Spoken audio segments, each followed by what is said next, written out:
Boa noite, pessoal, tudo bem? Hoje, então, a gente começa o módulo 4 do primeiro livro, e cujo tema é desencarnação, e a aula da Lúcia para a gente. Então, obrigada. Podemos começar, então?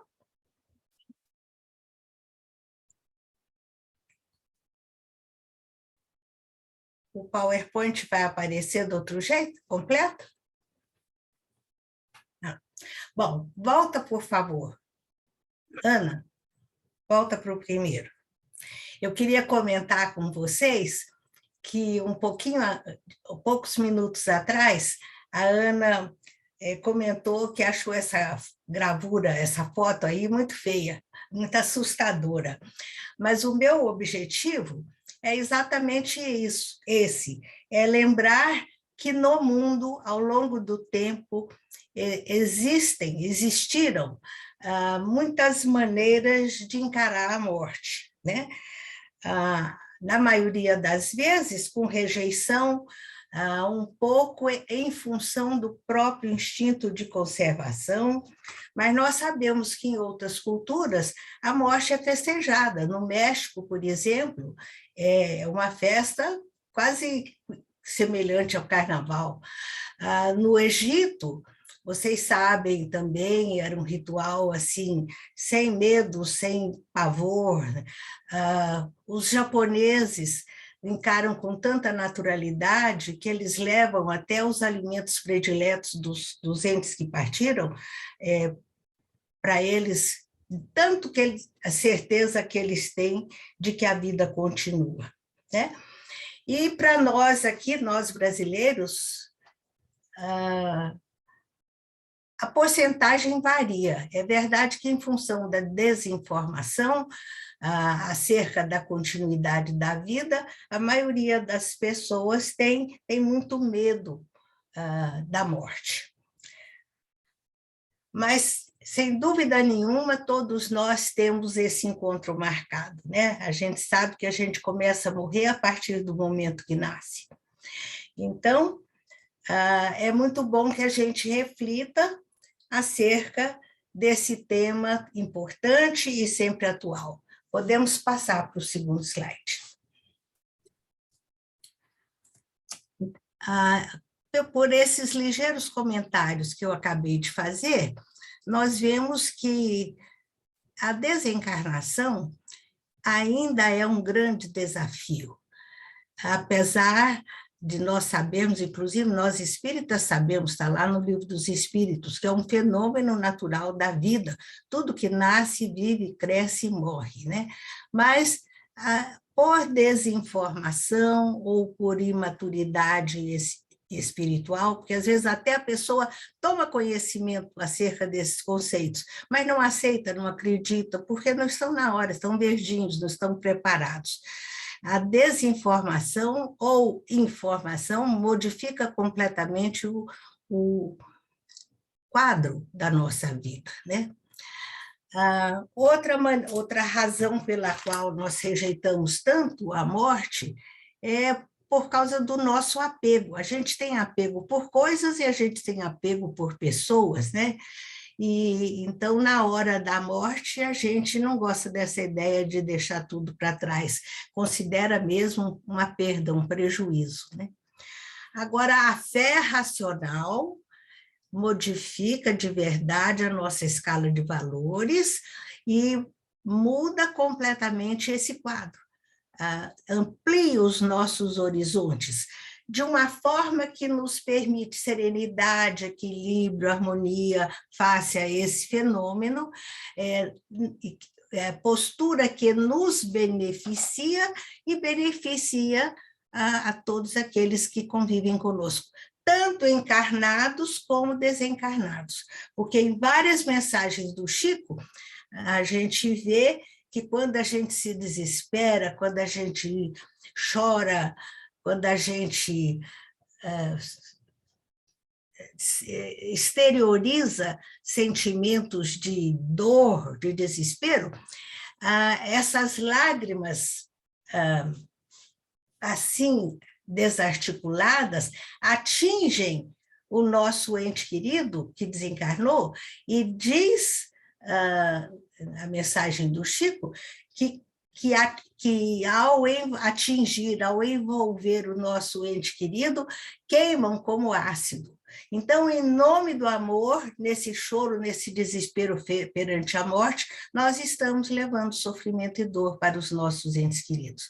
Então, a doutrina nos orienta no sentido de que sempre que partir alguém muito especial para nós devemos vigiar o pensamento e o sentimento, toda vez que pensar nele, pensar fazendo vibrações de paz, de amor, de luz, desejando que ele esteja bem, que ele esteja amparado pelos benfeitores, em vez de jogar esse ácido, esse corrosivo, que vai, sem dúvida nenhuma, aumentar o sofrimento dele e dificultar a adaptação dele lá na nova dimensão.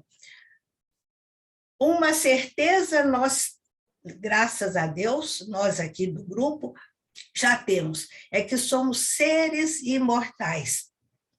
O que é que isso significa? Que nós temos a eternidade pela frente.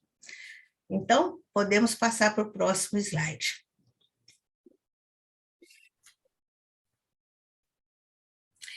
Eu trouxe para vocês um parágrafo de Leon Denis, que, de uma certa forma, clara e objetivamente e elegantemente, confirma tudo isso que eu acabei de comentar com vocês de uma forma informal.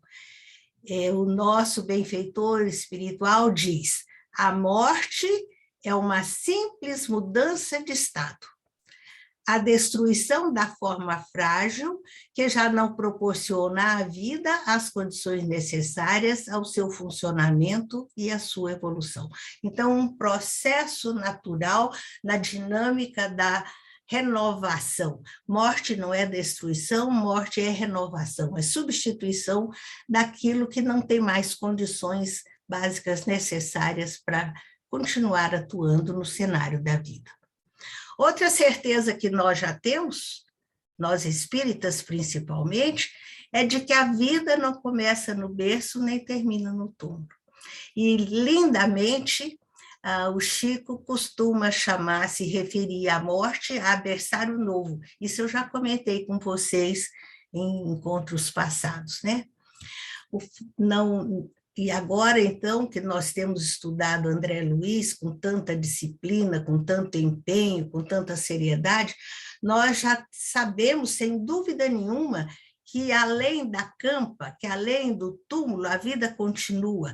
É uma nova forma de existir, mas existe vida atuante, né?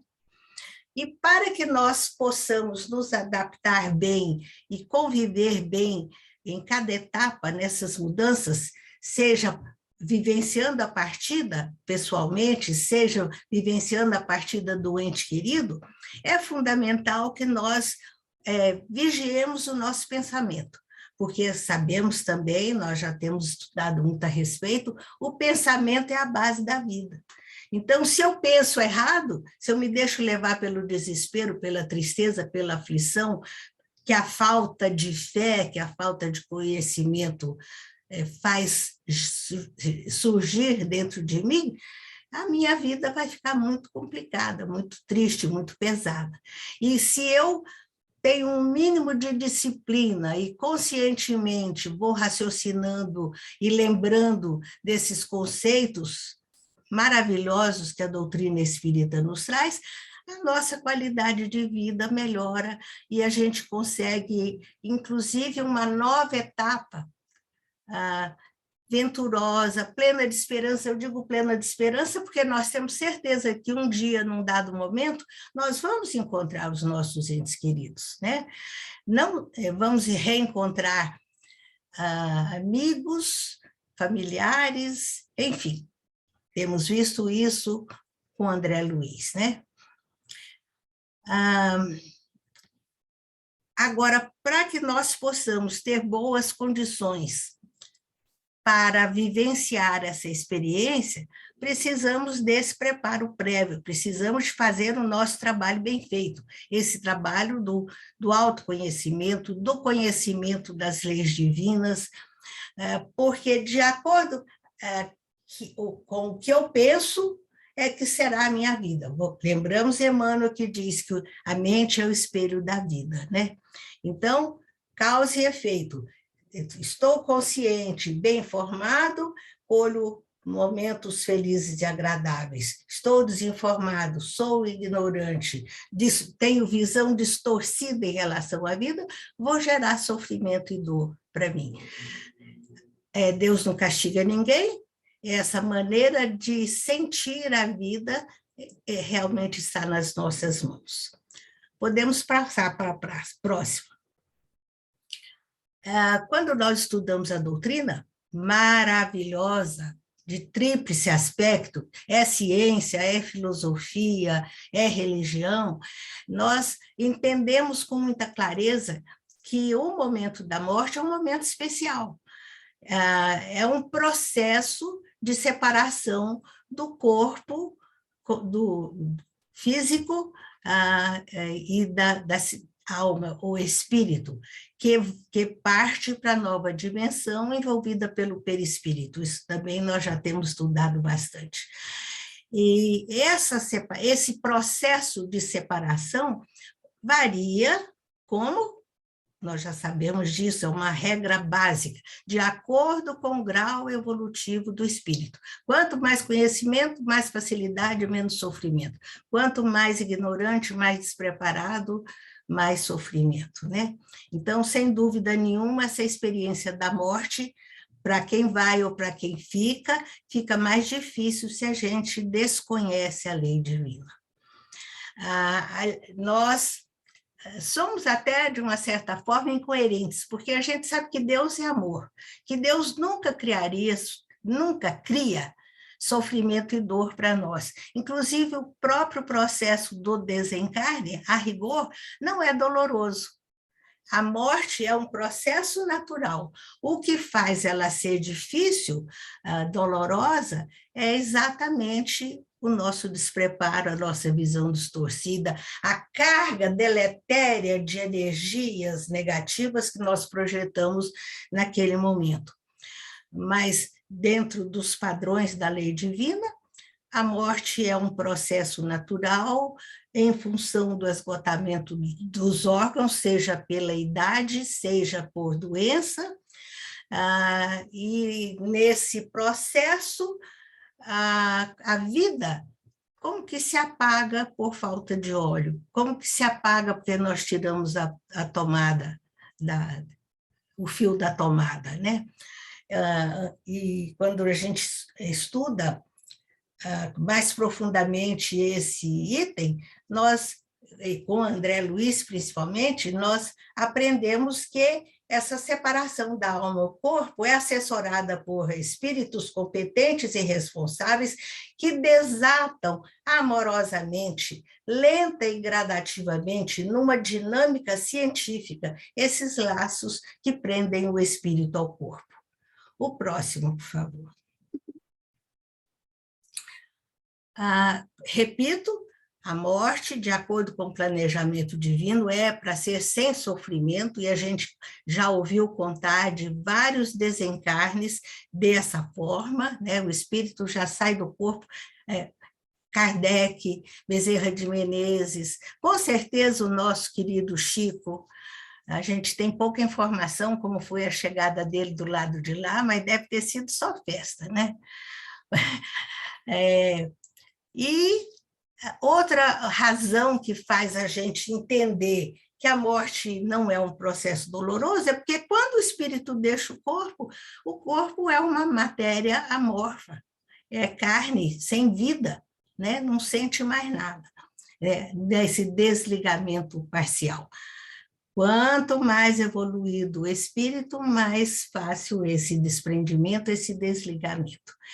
Agora, quando a gente é desinformado, e principalmente quando a gente passa por mortes violentas, aí existe sofrimento e dor. Então, a essa altura dessa nossa conversa fraterna, a gente consegue concluir com facilidade que é sabedoria da nossa parte cuidar da qualidade dos nossos pensamentos, da qualidade da nossa escala de valores, da qualidade do trabalho que a gente, que nós, espírito, que comanda, né, fazemos em relação à nossa mente, porque o espírito comanda a vida através da mente, né? E é a mente equilibrada, harmonizada, que vai refletir positivamente na nossa realidade. Uma permuta incessante, pensamentos positivos, colheita positiva, pensamentos negativos, colheita pesada e dolorosa, né? Agora, é muito importante, eu pus o pendrive ali exatamente para lembrar que tudo que nós fazemos na vida, fazemos no sentido de sentimento, pensamento, palavras e atitudes, fica gravado automaticamente. E muitas obras espíritas nos falam que, inclusive, na hora do nosso desencarne, a gente assiste o filme rapidamente, não de cenas banais, mas dos momentos mais importantes da nossa vida. E é também enfrentar a verdade cara a cara, né? A gente vai constatar quantas vezes a gente acertou, quantas vezes a gente errou. Podemos passar para o próximo.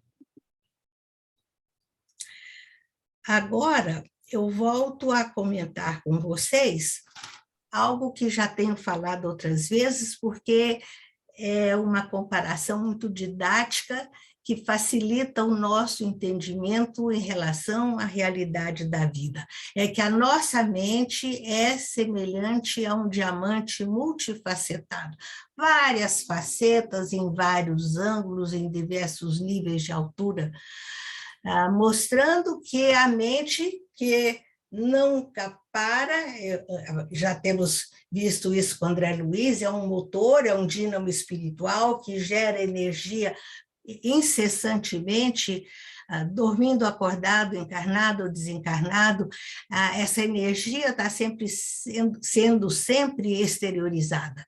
E é bom que a gente pense bastante nesse diamante, inclusive se a gente tiver um anelzinho de brilhante na mão, toda vez que a gente olhar para ele, a gente lembrar de que o que eu estou pensando está agindo, está atuando na minha vida, e nos vigiarmos, tomarmos conta da nossa vida sem drama, né? E em todos os momentos, mas focando o assunto da nossa aula, principalmente em relação ao desencarne. Tanto os que ficam como o que vai. O espírito que desencarna deve estar atento, vigilante, focando a verdade que ele já conhece, e essa interferência espírito-corpo através do pensamento ainda continua por muito tempo. Vocês já estudaram também naquela aula do Manuel, que falou sobre cremação, estão lembrados?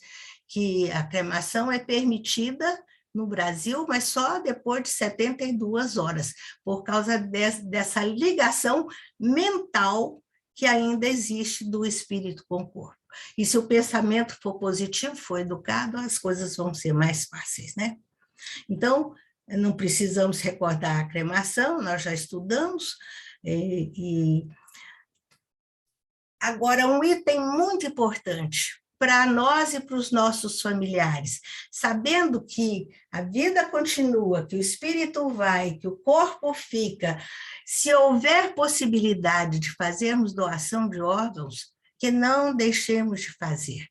E é muito importante que a pessoa deixe isso por escrito, porque é vontade dela e muitas vezes a família não sabe, ou a família não quer, mas a gente deixando por escrito fica determinado, e é uma caridade imensa que o progresso da medicina nos faculta, nos proporciona. Por que eu estou dizendo isso? Vocês já pensaram, uma criança que nasce cega, que recebe a córnea de alguém, e deixa de ser cega? Uma pessoa que faz hemodiálise anos seguidos, hemodiálise é um dos procedimentos médicos mais agressivos, mais violentos, mais dolorosos, cansativos. Vocês devem saber como é, né? Uma máquina que tira todo o sangue do nosso corpo, filtra e devolve o sangue para o corpo novamente. Se alguém doa, ao morrer, doa um rim, já poupa a pessoa de todo esse sofrimento. Então, não preciso nem citar os outros transplantes, todos são importantes. E eu fico com medo de estourar no tempo, mas eu vou comentar assim mesmo. Há uns tempos atrás, o Chiquinho Scarpa chamou jornalistas, TV, no palacete dele, e fez uma encenação que ele tinha um buracão no jardim, que ele ia enterrar o carrão dele, sei lá se era Porsche, que marca que era. Aí todo mundo horrorizado, como é que ele enterra um carro daquele valor?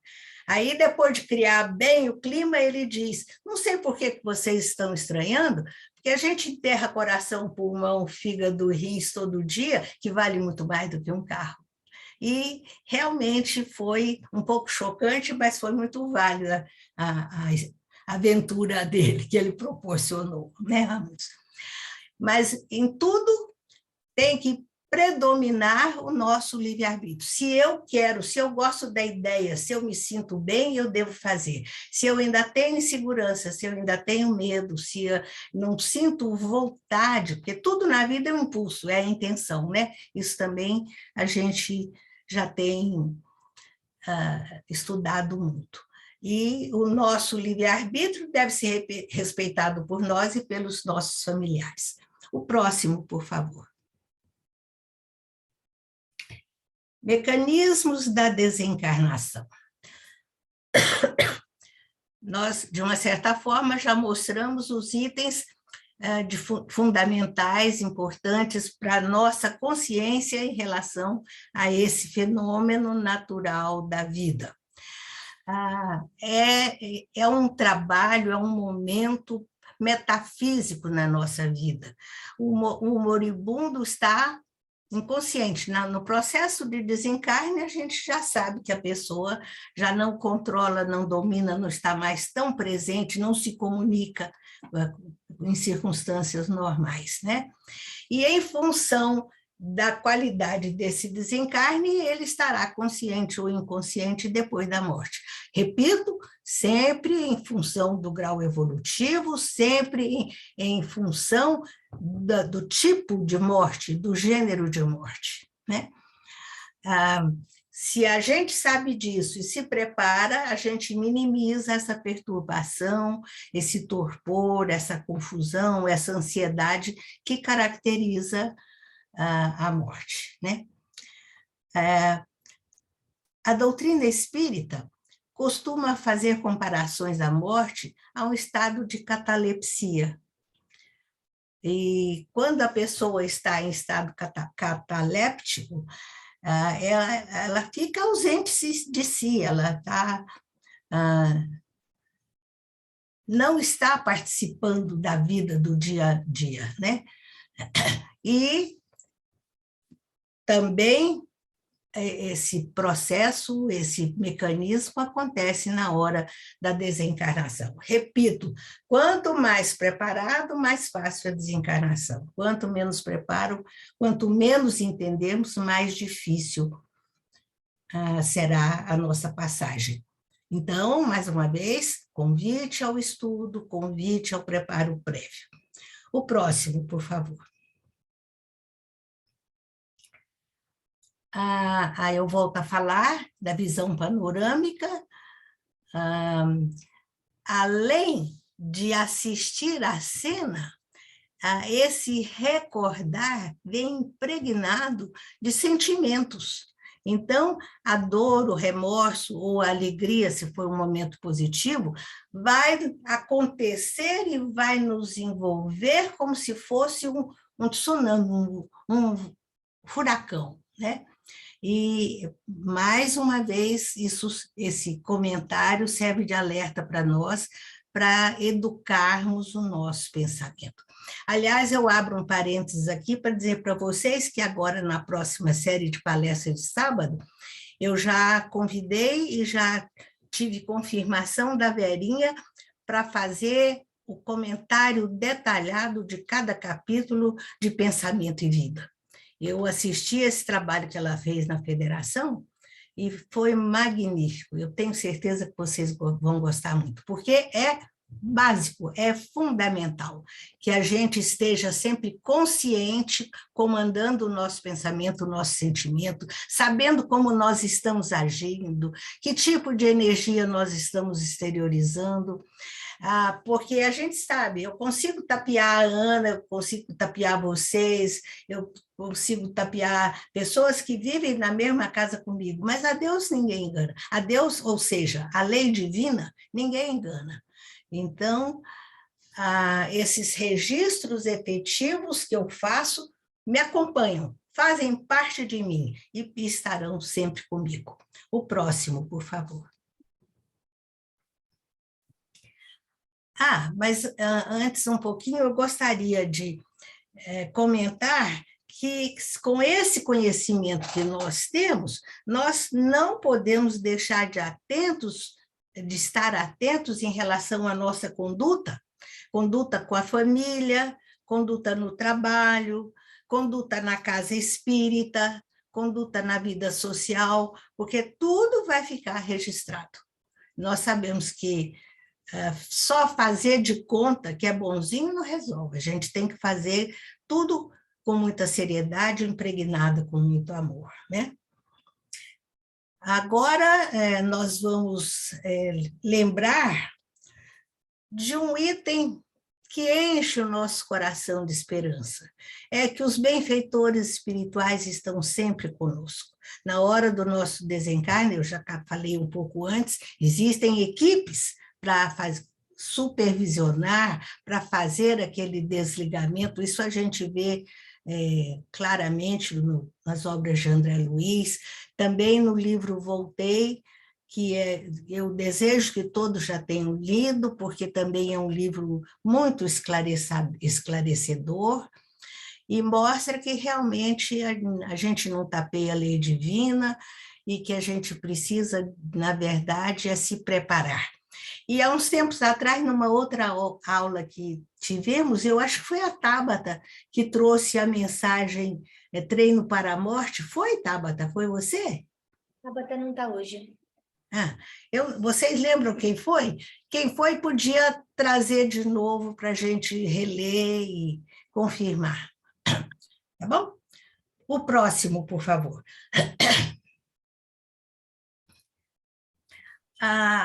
A nossa apostila nos pede para recordar as etapas da reencarnação. Então, aquela equipe de benfeitores encarregados, e vejam que é tão real e efetiva a existência desses espíritos encarregados, especializados nesse trabalho, que até nas antigas civilizações, entre os gregos e outros povos, havia referência a parcas, havia referência a espíritos que tinham esse trabalho específico, né? Que estão presentes no momento do nosso desencarne e vão fazendo o desligamento gradativo dos laços que nos prendem aos nossos centros de força.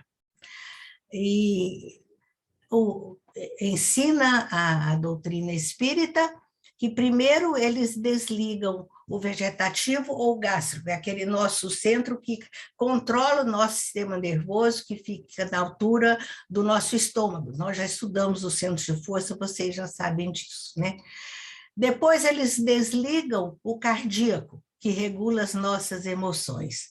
Depois eles desligam o nosso coronário, ou também conhecido como nó frontal, considerado por muitas correntes espiritualistas como sendo a morada do espírito, a sede do espírito, o ponto maior de ligação do espírito com o corpo, que André Luiz nos ensina, se localiza na epífise. E no momento final, eles desligam o nó vital que está no nosso bulbo, na base da nossa nuca. Esse lugar é tão delicado, tão precioso, tão importante, que a gente sabe que, em caso de queda, bateu a cabeça nesse lugar, o desencarne é imediato, né? Fica na parte posterior do cérebro. Eu falei na nuca, não, mas é na base do cérebro, né? Então, a ciência espírita confirmando o que a gente vê acontecer aí no dia a dia. E, nesse momento, a gente agradece por ter a doutrina espírita na nossa vida, né? A ciência espírita ampliando os nossos horizontes. O próximo, por favor. E isso nos faz valorizar cada vez mais o privilégio de participar de um grupo de estudo como esse.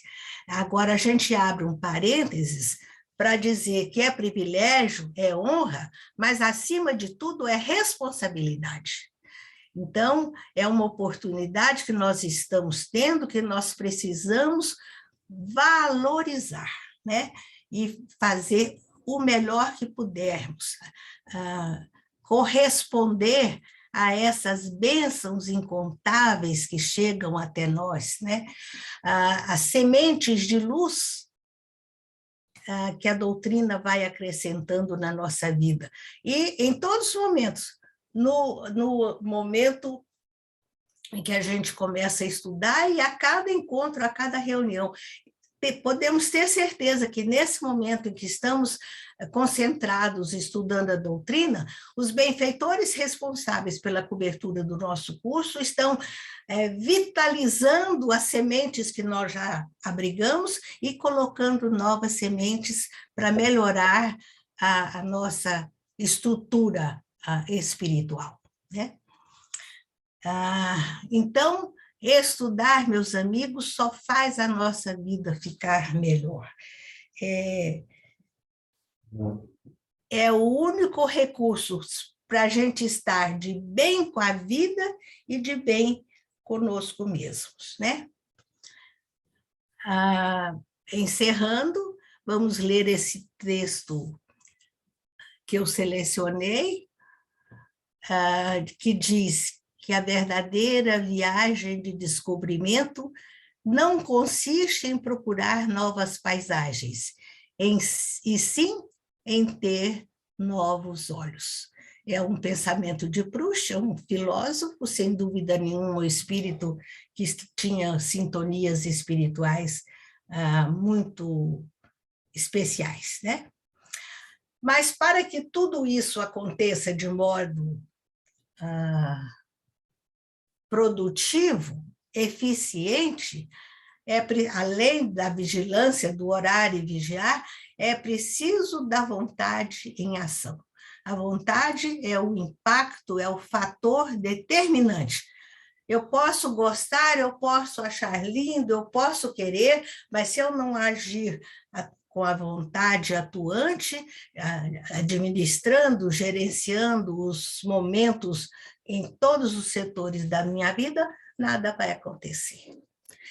Então, é isso. Agora nós vamos passar para a nossa parte prática, um momento muito lindo, sugerido pela nossa apostila, que nos pede para a gente, então, mudar o nosso padrão vibratório, relaxar, cerrar os nossos olhos, ao mesmo tempo procurando sentir a presença do mentor espiritual, que está ao nosso lado desde quando a aula começou, ou melhor, desde quando nós chegamos aqui no centro. E ele, nesse momento, de uma forma mais intensa, vai nos envolver em paz, amor e luz. Como se nós estivéssemos recebendo uma chuva fluídica luminosa, energias positivas nos envolvendo da cabeça aos pés.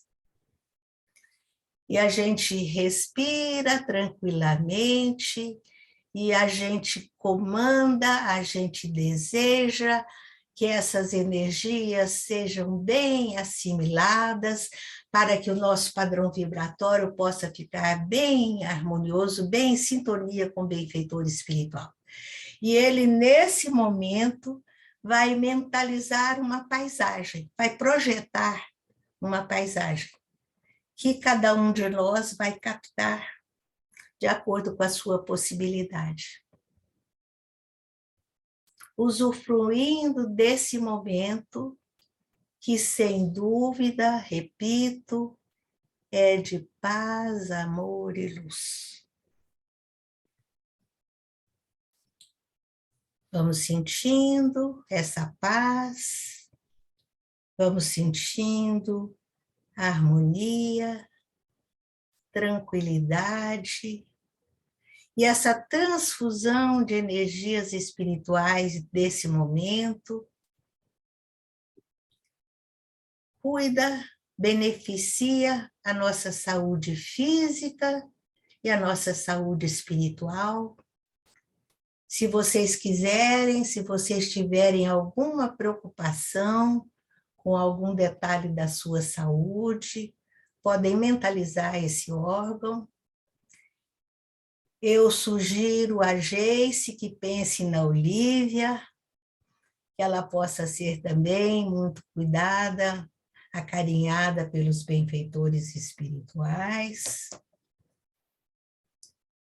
E agora, lenta e gradativamente, nós vamos contar até 3 e voltar à realidade da nossa classe, dizendo graças a Deus.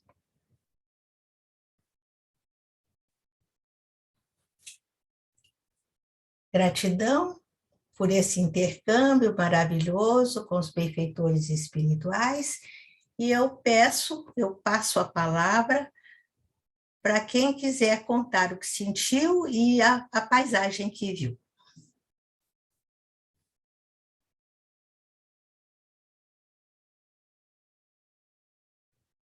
Bom, eu senti aproximação de formas diferentes. Eu estava sentindo ondas de calor e de frio dentro do meu corpo. De repente, essa energia fosse passando dentro de mim no formato de um infinito. Uhum. E eu fui, era um campo muito florido, com muitas flores, bem verdinho, gramado, bem azul, o céu. Isso. Muito boa a sua explicação, Ana. Inclusive, vai fazer com que todos entendam que cada um tem uma percepção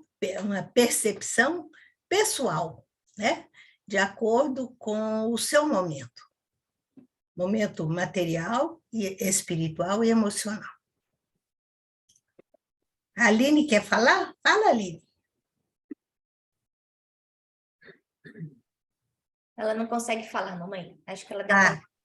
Então, lê o que ela escreveu, por favor. Eu senti uma chuva de energia entrando no corpo. Muito bom. E sentiu bem-estar? Sim, muito. Ótimo. Graças a Deus.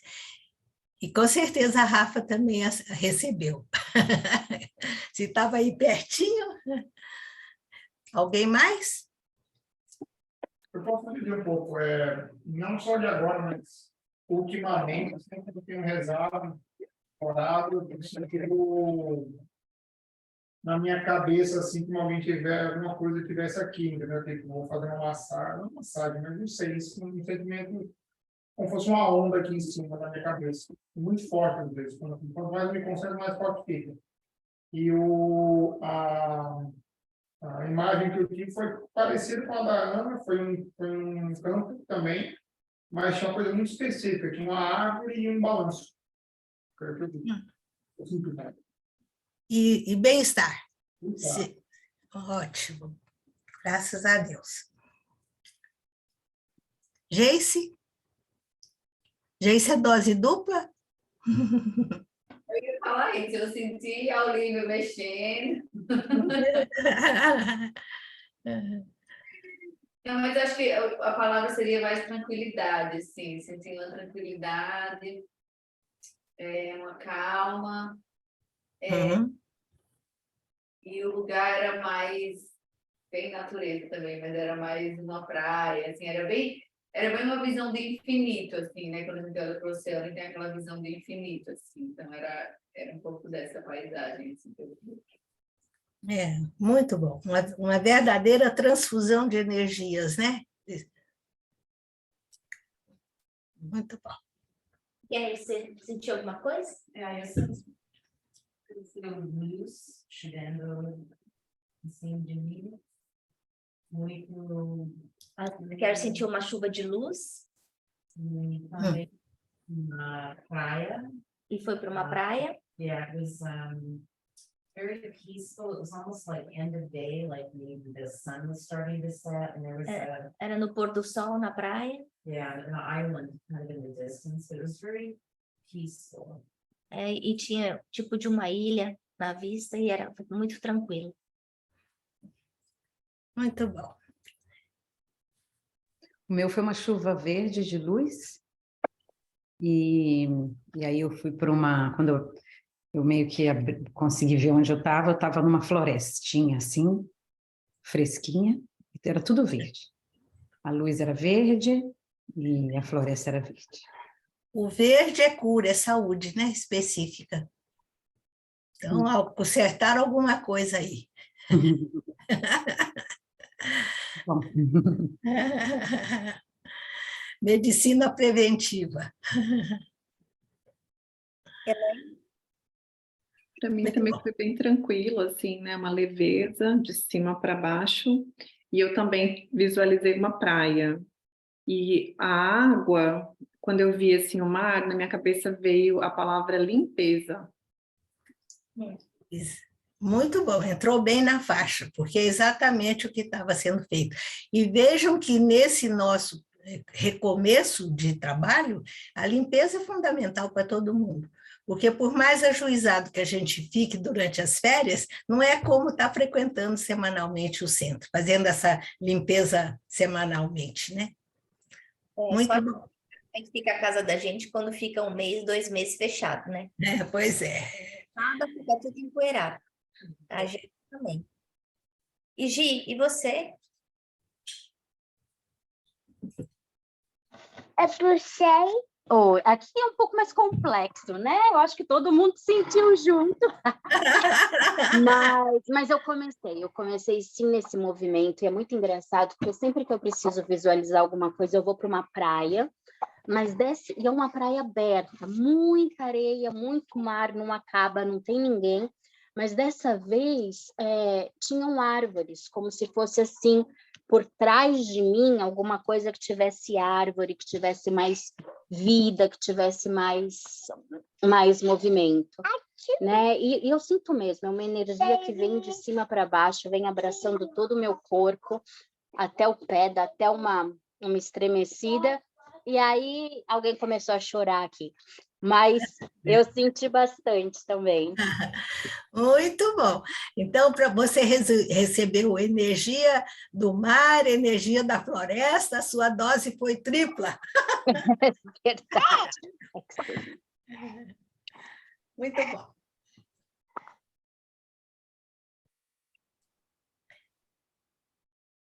Ana?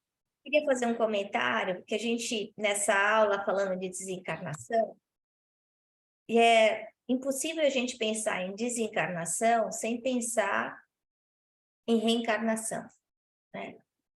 E a reencarnação, ela é um dos pilares do espiritismo.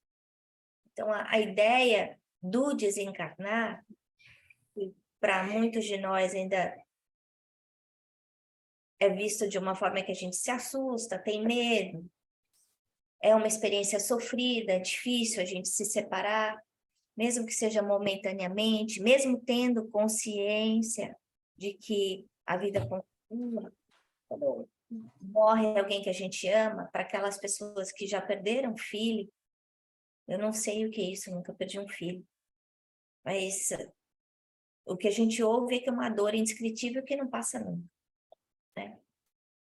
Então, eu acho que para a gente refletir nesse processo de desencarnação, a Lúcia focou basicamente na pessoa que está desencarnando, né? Mas eu acho importante a gente ligar com o que a gente sente no momento da desencarnação de alguém que a gente ama. Seja pai, seja mãe, seja filho, seja irmão, marido, esposa. Lembrando que o que a gente sente vai estar diretamente impactando o que a outra pessoa vai estar sentindo, né? Já a morte é uma morte do corpo, mas o espírito continua, todos os nossos pensamentos vão estar envolvendo aquele ente que partiu. Você está enfatizando aquilo que eu disse, vinagre e fel à guisa de afeição, ácido corrosivo envolvendo o ente querido em vez de paz, amor e luz, né?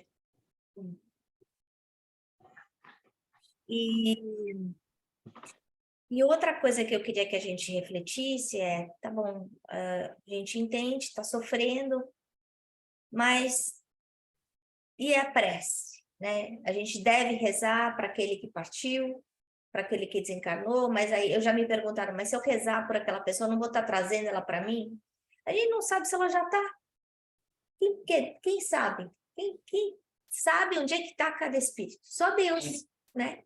E a hora que a gente faz a prece, nós estamos sendo ajudados e aquela espírito está sendo ajudado, não necessariamente está sendo trazido para perto da gente. É claro que a prece que a gente estiver fazendo, a gente tem que fazer com amor, com compaixão, entregando, sem revolta, né? Porque a prece com revolta é esse fel que a Lúcia comentou. Mas a prece uma prece resignada, uma prece de saudade, é uma prece algo, é uma prece de Deus, que vai estar ajudando aquela pessoa que partiu. Você me fez pensar no lado oposto. A prece é uma bênção para quem faz e para quem recebe. Mas se o que morreu era meu inimigo, ex-marido, ou mesmo pai e mãe, que o filho odeia, que se odeiam, esse momento da separação, se a pessoa que ficou ficar lembrando, mas ele não prestava, ele era um bandido, ele era um irresponsável, ele era um alcoólatra, enfim, a gente está dificultando, complicando e fazendo com que ele se irrite e fique mais bravo e venha para perto da gente para nos prejudicar, né? Uhum. Então, para os bonzinhos e para os menos bonzinhos, a gente tem que rezar. Divaldo conta uma história, não sei se todos vocês tiveram a oportunidade de assistir os vídeos que eu sugeri, né? Eu achei muito interessante aquela história que ele conta da irmã dele. Ele vendo a irmã dele sofrendo por ter sido uma suicida, e que ele pensou, meu Deus, como é que eu posso ajudar a minha irmã? E aí ele resolve ajudar outras mulheres que estavam sofrendo numa situação desesperadora, né? Eu acho que esse ponto de reflexão também é muito importante para a gente, de alguma forma, sublimar a nossa dor. Porque eu não consigo imaginar o que seja ver uma pessoa que eu amo, ele amava essa irmã perdidamente, né?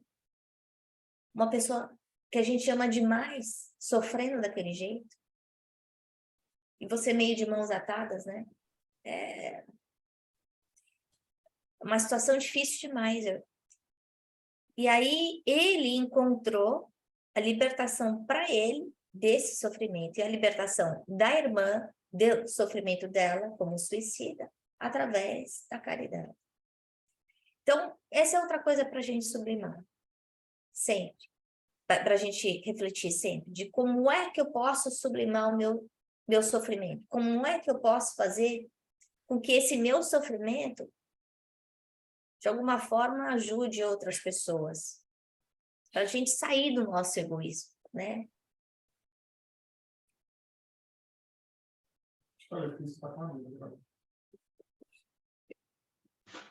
Uma coisa, Vai, Gi, vai, posso para falar? você. Uma coisa que eu achei muito interessante é que eu sempre pensei no desencarne enquanto corpo, né? A morte do corpo físico e a decomposição e o desligamento.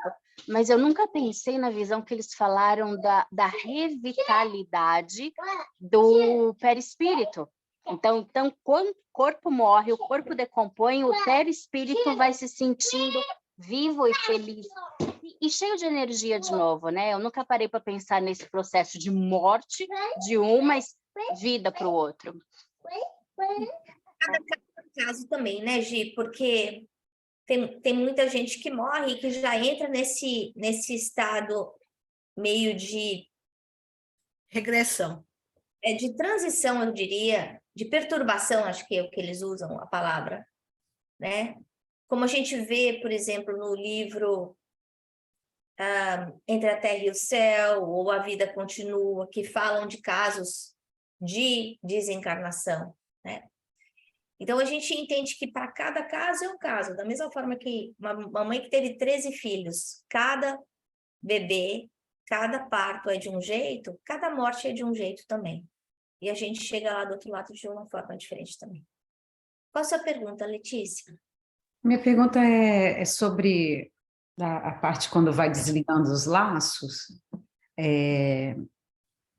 que quando começa a desligar na região do abdômen, na parte que a gente chama de vegetativa, a pessoa teoricamente já está morta, não tem volta, porque eu fico pensando nesse...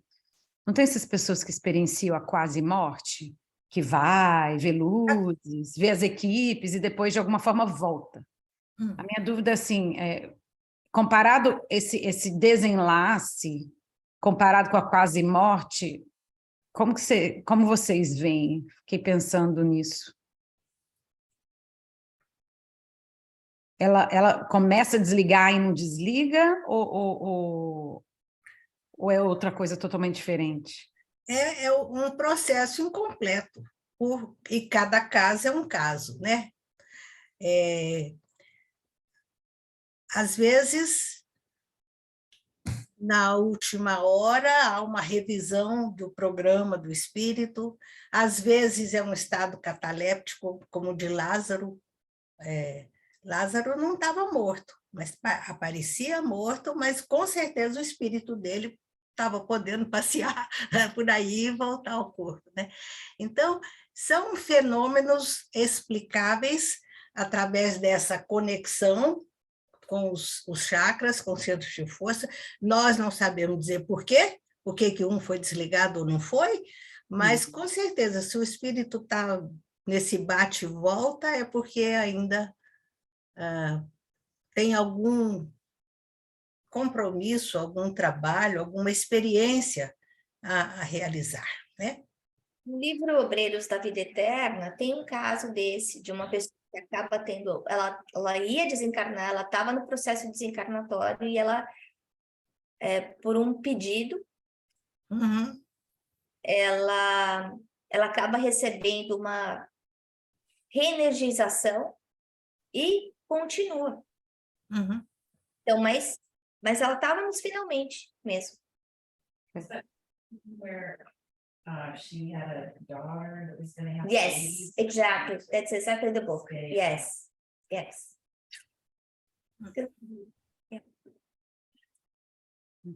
E outra coisa que quando o Leon Denis fala aquela frase que a senhora leu, dona Lúcia, ele fala: a morte é uma simples mudança de estado, a destruição de uma forma frágil, já que não se proporciona à vida condições necessárias ao funcionamento e à sua evolução. Eu sei que assim, essa pergunta que eu vou falar ela é um pouco naive, assim, mas, por exemplo, eu conheci 2 pessoas no centro espírita, lá do Brasil. As 2 pessoas marcaram muito a minha vida em momentos diferentes, me ajudaram muito. E essas 2 pessoas recentemente faleceram. E por mortes muito bobas, assim, sabe? Os 2 atravessando a rua, literalmente. Um saiu da porta do carro, um outro carro passou e pegou, e o outro foi atravessando o sinal, o farol. E eu fico pensando assim, essas pessoas elas elas faziam tanto ainda, sabe? Eram tão ativas. Eu sei que não existe morte por acaso, né? Assim, mas elas tinham ainda, assim, aos nossos olhos, toda uma encarnação de trabalho, né? Assim, muito forte a comunidade. E partiram, assim, e os dois, coincidentemente, de uma forma tão drástica, tão rápida. E aí eu fico me questionando, assim, na minha mente racional, né? Lógico que é mais um testemunho, né? Porque a gente sabe a resposta, né? Ninguém vai de véspera, literalmente. Mas quando eu li essa frase de Leon Denis, eu lembrei muito desses dois casos, porque eles estavam ainda trabalhando para a evolução, assim, deles e do planeta, sabe? Assim, mas foram de formas muito, muito rápidas rápida e drástica, assim, sabe? Então, me bateu essa frase do Leon Denis, que, teoricamente, quando a gente parte, já não tem mais função, né? Ou nosso corpo não funciona mais, ou a gente já cumpriu, entre aspas, com a Eu acho. nossa encarnação. Você não, nós não devemos nos preocupar com o tipo de morte, qualidade de morte que alguém tem ou que a gente vai ter, doença que a gente vai ter ou não ter, porque está tudo no planejamento divino. Nós aqui, com a nossa visão limitada, não entendemos nada. A gente está vendo, sabe daquela comparação da colcha de retalho? Que a vida é aqui, a gente vê só o lado avesso. Quando a gente desencarna, que a gente vê o lado bonito. Então, cada nozinho, cada pontinho, cada remate, cada acontecimento é em função da beleza que virá depois. E, com certeza, a história desses espíritos precisava desse tipo de morte. Né? Agora, por quê? Né? Eu falei que é um resgate, a gente não sabe o quê, mas é um resgate. Pois é, com certeza não é por acaso. Eu sugiro você ler o capítulo 5 do Evangelho, os itens 21 e 22. Tá bom? Agora, pensando também na pergunta da Letícia, que a gente não se encontra nessa vida por acaso, né? Que a gente tem ligações do passado também, então não se sabe o que fizemos juntos para também resgatarmos juntos nessa, né? Mas que com certeza tudo tá lá planejadinho, tá? Deu para entender, Lê? Então tem mesmo alguma coisa assim junto entre essas duas pessoas, né? Realmente o acaso não existe. Nós ouvimos histórias do dia a dia, por exemplo, passageiro no avião, ele está sentado na janela, aí, sei lá por que razão, ele troca com o vizinho, a mala cai na cabeça dele e ele morre. Passageiro que tinha que embarcar no voo, perde o voo, aquela experiência das duas torres, tem muito caso assim, um parou para comprar bolo, porque era dia dele levar o bolo para o cafezinho do escritório, outro parou no sapateiro, porque o sapato novo estava incomodando, outro atrasou porque foi levar a filha na escola, não estavam lá na hora da explosão da torre. Por quê? Não era do programa deles. Agora, por que não era? Isso aí a gente não sabe. Fizeram até um filme, né, contando a vida dessas pessoas que sobreviveram.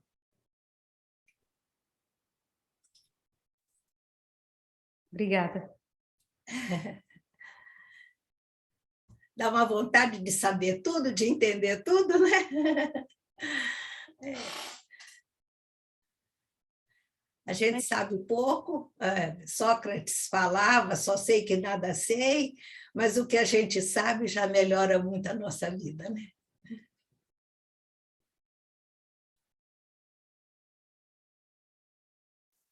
Então, vamos agora encaminhando para o nosso encerramento. Agradecendo o Mestre Jesus, os mentores que estiveram aqui conosco, que fizeram essa transfusão de energias, cada um de nós visitando aquele lugar com as energias necessárias para o equilíbrio do nosso corpo físico e do nosso corpo espiritual. Mestre amado Jesus, Inspira-nos no teu amor e na tua luz. Ampara-nos no nosso desejo sincero de viver os seus ensinamentos, de aplicá-los em todos os momentos da nossa vida. Fortifica essa casa em bases sólidas, que a sustentação do plano maior possa fazer com que nos reergamos e nos tornemos cada dia mais fortes.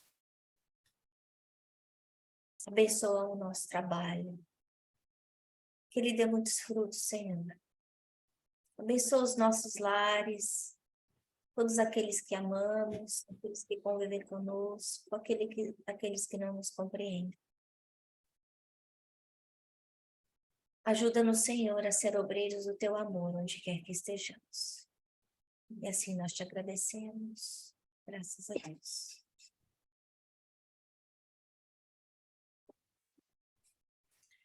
Obrigada, pessoal. E eu estava pensando, um pedido que a gente deve fazer na prece é que nos protejam de nós mesmos.